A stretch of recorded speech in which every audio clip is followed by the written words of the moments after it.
Сәлем достар, қалдарыңыз қалай? Бүгін біз сіздермен бірге дрожжсыз жасалатын, дәмі естен кетпестей пирожки жасайтын боламыз. Осындай оңай рецептпен жасалатын пирожкидің түрін жасауды үйренгіңіз келсе, менімен бірге видеоның соңына дейін бірге болыңыздар. Бізге қажетті заттар жоғары сұрыпты ұн, су қажет болады, салқын су, тұз қажет болады және де май қажет болады. Мен барлық рецепті төмендегі описание бөлімінде қалдыратын боламын.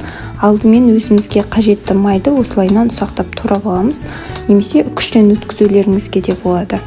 Алдымен құрғақ ыдысымызға ұнымызды, ұсақтап туралған майымызды салып, қолдың көмегімен крошка жасайтын боламыз.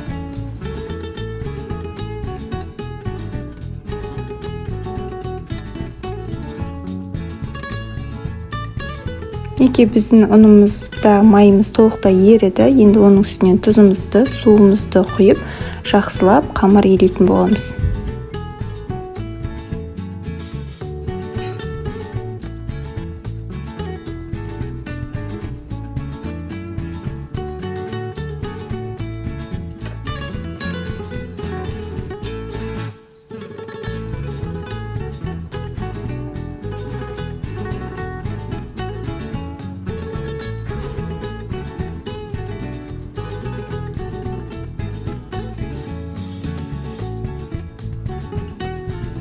Қамырымыз осындай болып үйлену керек, қатты жұмсақ та емес, қатты да емес. Қамырды пакетке салып 15 минутқа тұндырып қоямыз. Ендігі этап салмасында бізге 3 картоп, 1 жуа қажет болады. Картоптарымызды ыдысымызға осылайынан ұсақтап турап аламыз, себебі картопымыз тез пісу мақсатында. Туралған картоптарымыздың үстіне суымызды, жарты шай қасық тұзымызды салып, отқа жібереміз. Ендігі кезек жуамызды дәл видеодағыдай ұсақтап турап аламыз.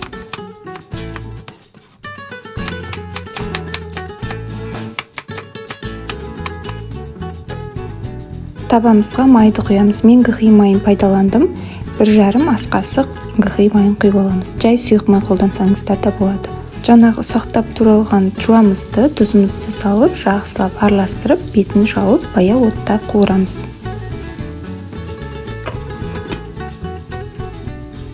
Он 15 минутқа тұндырып қойған қамырымызды осылайынан жақсылап қолымыздың көмегімен илеп аламыз. Сонымен пакетімізге салып, тағы да 10 минутқа тұндырып қоямыз. Мінекей біздің тұндырылған әдемі қамырларымыз дайын болды. Енді қамырымызды жұдырығымыздың көмегімен жаюға осылайынан дайындаймыз. Оқтаудың көмегімен жан-жағын жайып аламыз.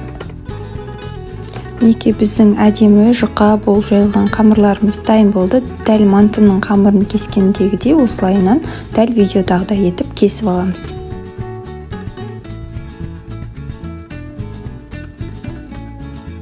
Кесіп алған жаймамызды осылайынан бетін жауып қойып қоямыз. Енді салмасын дайындаймыз. Жаңағы қайнатып алған картопымызды, қуырып алған жуамыздың үстіне тұзымызды, бұрышымызды салып, осылайынан езгіштің көмегімен езіп аламыз.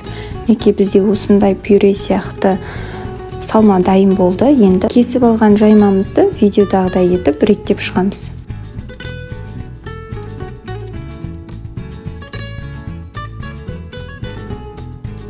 Реттеп шыққан жайманың үстінен 1 ас қасық салмамызды салып шығамыз.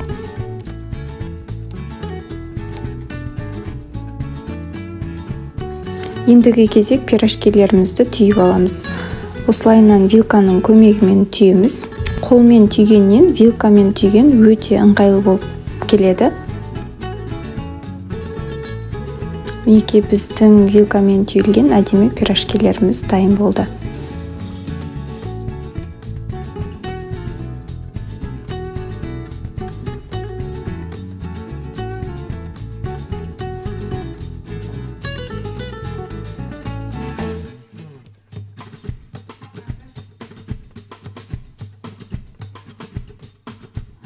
Енді табамызға сұйық майымызды құйып, майымызды қыздырып аламыз. Қызған майымыздың үстіне түйілген пирожкилерімізді дәл видеодағыдай етіп салып шығамыз. Менде 5 штук пирожки сиді. Егер бұдан да үлкен ыдыстарыңыз бар болса, оны да қолдануға болады. Мен пирожкиді пісіріп жатырған кезде ас қасықпен үстінен май құйып тұрдым, себебі көтеріліп әдемі болып пісейді екен. Пирожкилерімізді отта көп ұстап қажет емес, кішкене ғана қызарса жеткілікті. Кішкене ғана қызарғаннан соң екінші бетін аударып, әдемілеп пісіріп аламыз.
Мінекей достар, біздің ауызда еритін пирожкилеріміз дайын болды.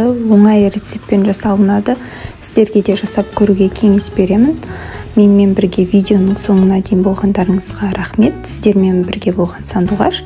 Егер де видео ұнаса, лайк басып, пікір қалдыруды ұмытпаңыздар. Келесі кездескенше сау болыңыздар.